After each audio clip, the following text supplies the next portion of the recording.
आप desktop system खरीदने के लिए जाते हैं तो मॉनिटर एक अहम भूमिका निभाती है, क्योंकि मॉनिटर के माध्यम से ही आप जब गेमिंग करते हैं, वीडियो एडिटिंग करते हैं या फिर कोई ऑफिशियल वर्क करते हैं, तो वो सारा चीज मॉनिटर के ऊपर डिस्प्ले यानी कि शो करता है। और जब आप कोई काम करते हैं तो वो मॉनिटर अगर बेटर है तो फिर उसकी स्मूथनेस अच्छी होगी, वो लैग नहीं करेंगे, वो फ्लिकरिंग नहीं करेंगे, और अगर आप किसी भी साइड से देखेंगे तो वो बेटर दिखेगा।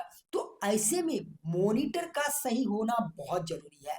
ऐसा नहीं कि आपका सीपीयू बेस्ट है और मॉनिटर आप किसी भी तरीके का उठा के चल देंगे तो फिर आपका सिस्टम फास्टली वर्क नहीं कर पाएगा। तो इस वीडियो में हम उसी मॉनिटर के बारे में बात करने वाले हैं, वो भी डिटेल में, कि मॉनिटर के अंदर इसकी स्पीड क्या होती है, हर्ट्ज क्या होते हैं, और हमें कौन सा मॉनिटर लेना चाहिए, आईपीएस क्या होता है, टीएनवीएन क्या होता है। उसके अलावा इसके अंदर बहुत सारे डिटेल चीजों के बारे में हम बात करने वाले हैं। तो इस वीडियो को आप शुरू से लेके लास्ट तक देखिए। चलिए शुरू करते हैं इस वीडियो। सबसे पहले बात कर लेते हैं रिफ्रेश रेट और स्मूथनेस के बारे में कि रिफ्रेश रेट क्या होती है। तो रिफ्रेश रेट एक मॉनिटर की स्पीड होती है, इससे वो हर सेकेंड स्क्रीन पर एक नया इमेज या फ्रेम दिखाता है। इसको हर्ट्ज में मापा जाता है।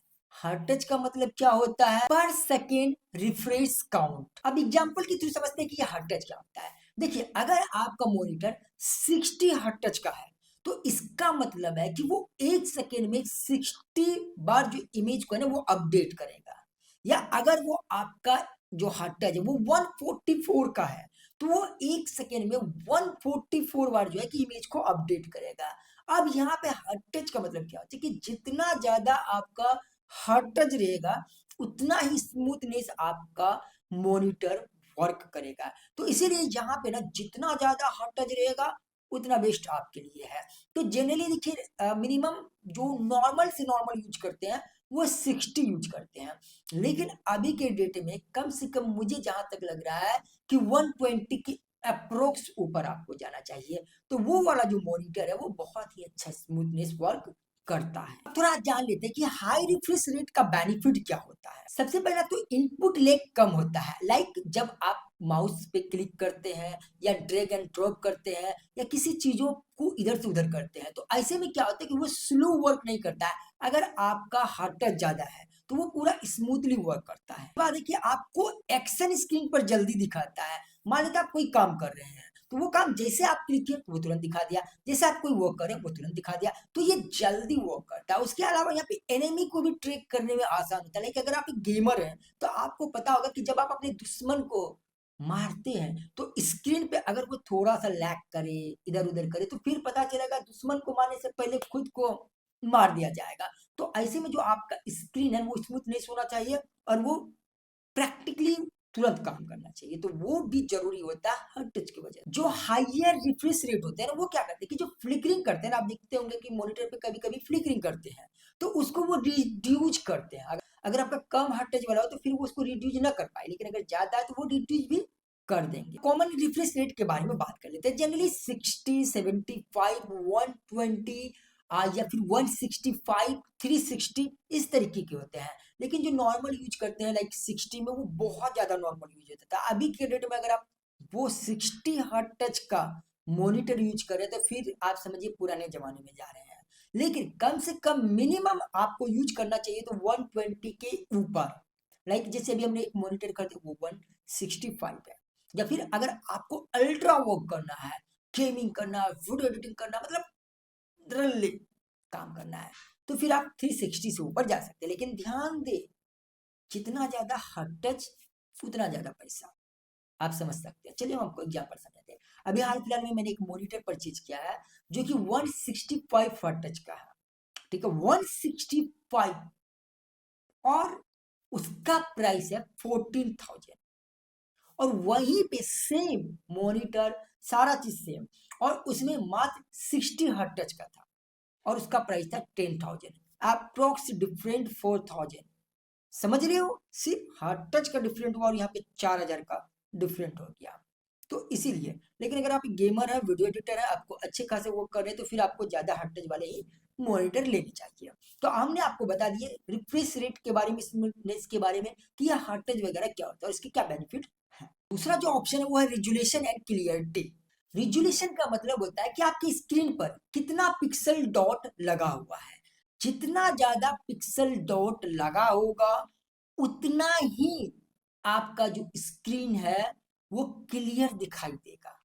अब यहाँ पे पिक्सल क्या होता है, स्क्रीन पर जो छोटे छोटे डॉट होते हैं ना उसको पिक्सल बोलते हैं, और हर एक पिक्सल मिलकर एक इमेज बनाता है। तो आप देखते होंगे कि जब आप जूम करते हैं तो वो डॉट डॉट डॉट के फॉर्मेट में आता है आपका इमेज। तो इसीलिए जितना ज्यादा पिक्सल उतना क्लियर इमेज रहेगा, और जितना कम पिक्सल उतना ब्लर में इमेज आपका दिखेगा। तो ज्यादा पिक्सल वाला ही मॉनिटर आपको लेना चाहिए। और जो रिजोल्यूशन है उसको लिखा जाता है विथ एंड हाइट में। आप देखे होंगे 90/20 मल्टीप्लाई 1080, ये जो है ना ये एक रिजोल्यूशन है।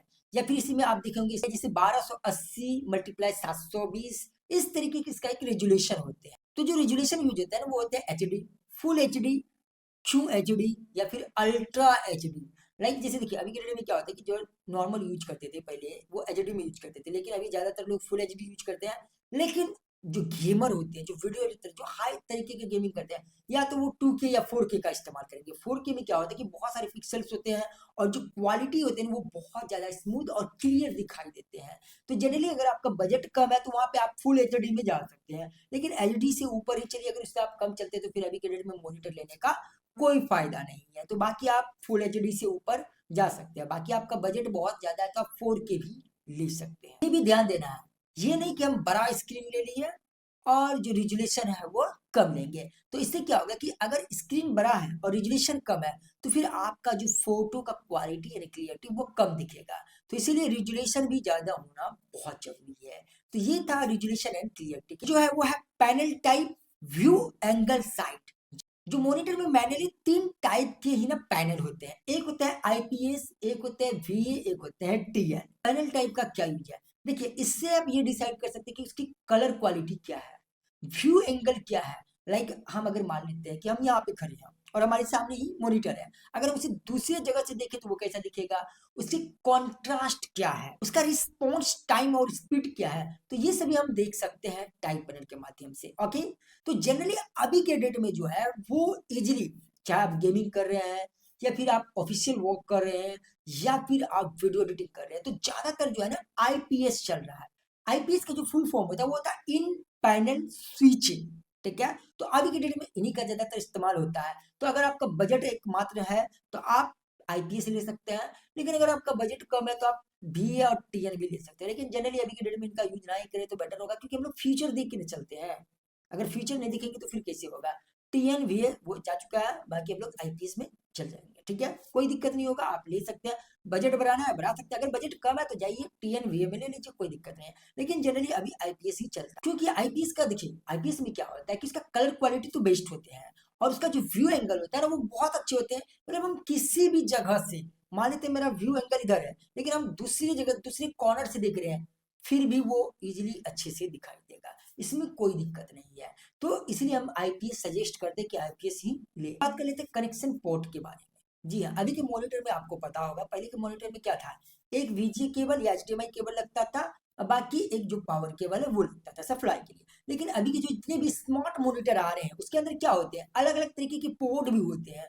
तो आपको ये भी देखना चाहिए कि उसके अंदर कितने सारे पोर्ट लग रहे हैं, क्या टाइप सी पोर्ट लग रहे हैं, क्या यूएसबी पोर्ट लग रहे हैं, क्या हमें वीजीए या एचडीएमआई मिला है। बेसिकली अभी के डेट में तो वीजीए का यूज करना ही नहीं है, एचडीएमआई पोर्ट का यूज करना है। लेकिन इसके साथ साथ क्या हमें ऑडियो जैक मिल रहा है या फिर इनबिल्ड स्पीकर मिल रहे हैं कि नहीं मिल रहे हैं, क्योंकि हमने जो अभी मेरे पीछे में जो भी मॉनिटर देख रहे हैं उसके अंदर इनबिल्ड स्पीकर है। इससे क्या बेनिफिट है कि जो इसके अंदर स्पीकर है ना तो हमें बाहर से स्पीकर लगाने की जरूरत नहीं पड़ती, कभी कभी सुनने के लिए वो काफी हो जाता है। तो इसके अंदर हमें ये भी देखना पड़ेगा कि कितने सारे पोर्ट है, एक दो पोर्ट दे दिए बस कहानी खत्म, नहीं, बहुत सारे पोर्ट होने चाहिए एक मॉनिटर के अंदर, जिससे कि हमें झंझट ना पड़े, हम सब मॉनिटर के अंदर भी लगा के यूज कर सकते हैं। तो मॉनिटर के अंदर ये सारे पोर्ट होने चाहिए। कर लेते हैं स्क्रीन साइज और एक्सपेक्ट रेशियो के बारे में कि स्क्रीन साइज और एक्सपेक्ट रेशियो क्या है। साइज क्या होता है, तो स्क्रीन साइज जो होता है वो मॉनिटर का डायगोनल लेंथ होता है जिसे इंच में मेजर किया जाता है। ठीक है, जैसे कि आप देखे होंगे बहुत सारे मॉनिटर जो 21 इंच के होते हैं, 27 इंच के होते हैं, 32 इंच के होते हैं, 42 इंच के होते हैं, और इसको जो मापने का यूज होता है ना वो डायगोनल में मापा जाता है, मतलब क्रॉस में, ये एक कॉर्नर से लेके दूसरे कॉर्नर तक मापता है, ये नहीं कि ऐसे नहीं वर्टिकल हॉरिजेंटल नहीं लाते, मतलब ये स्क्रोलिंग ऐसे देख सकते हैं डायगोनल में, ठीक है, इसको बोलते हैं वन कॉर्नर टू दूसरे कॉर्नर, इस तरीके से नापते हैं, इसको इंच में कन्वर्ट किया जाता है। कह लेते हैं कि एक्सपेक्ट रेशियो क्या होता है। देखिए वो विथ एंड हाइट होते हैं, जैसे मान लीजिए आपके पास एक बड़ा सा लाइक 6x10 का कुछ है, तो वो जो है ना उसको हम लोग बोलते हैं एक्सपेक्ट रेशियो। तो जनरली जो मॉनिटर का एक्सपेक्ट रेशियो होता है वो क्या होता है, 69 का होता है, 60:9 का होता है, 4:3 5:4 का होता है, या फिर 21:9 होता है। लेकिन अभी के डेट में जो ज्यादातर चलता है वो चलता है 16:9 रेशियो। ये क्या होता है ना, एक एक्सपेक्ट रेशियो बहुत अच्छा होता है और सभी के लिए यूजेबल होता है। पहले के समय में आप 4:3 या 5:4 का यूज करते थे, लेकिन वो ओल्ड मॉडल हो चुका है। लेकिन अगर आप हाई और भी अल्ट्रा वाइड में जाना चाहते हैं तो फिर उसके लिए आप 21:9 का जो एक्सपेक्ट रेशियो है वो ले सकते हैं। लेकिन जनरली 16:9 ये काफी है, हर एक चीज में आप लोग थंबनेल भी बनाते होंगे 16:9 रेशियो का। बेसिकली ये होता है हमारा एक्सपेक्ट रेशियो। आई होप कि आपको मॉनिटर के बारे में समझ में आया होगा कि मॉनिटर लेने से पहले इन चीजों के बारे में आपको डिटेल में जानना बहुत जरूरी था।